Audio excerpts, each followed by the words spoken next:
1947년 7월 16일 오전 10시께 미국 뉴멕시코주 로즈웰 현지대 최고의 UFO 이벤트가 발생하게 된다. 이 이벤트 전후로 전 세계인의 UFO 관심 정도를 나눌 수 있을 것이다.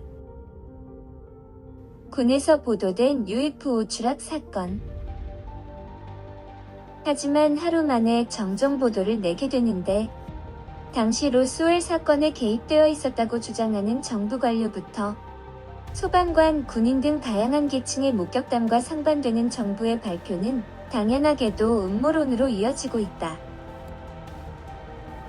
특히 외계인 사체 부검 장면으로 추정되는 동영상은 엄청난 사회적 이슈를 불러일으켰는데 해당 영상은 1990년대 KBS에서도 공중파로 방영된 바 있다. 하지만 후에 일부 영화 관련 특수분장팀의 자작극으로 밝혀지는 것 같았으나 이 점에도 수많은 의구심이 따르고 있다. 외계인 사체 부검 영상은 어떠한 이유로 만들었으며 대중에게 공개되었는지 말이다.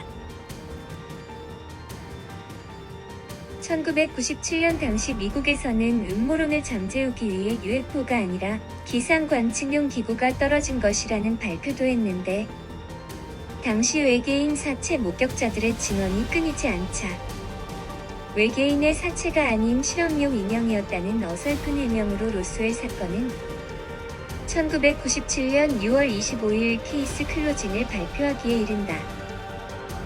사건 발표 50년 만에 이루어진 발표로는 너무나 어설픈 발표라고 볼 수밖에 없는 것이다. 미국의 공식적인 발표에도 불구하고 지금까지도 로스웰 사건이 회자되는 이유는 앞서 언급한 간접적으로 연루된 사람들의 증언이 계속되기 때문이다. 특히 당시 잔해 수거를 담당했던 미 공군 제시 마셀 소령의 아들 제시 마셀 주니어의 인터뷰 내용을 들어보자. 아버지는 제게 그때 본 것을 누구에게도 얘기하지 말라고, 아무리 친한 사람이라도 절대 얘기하지 말라고 몇 번이고 주의를 주셨습니다.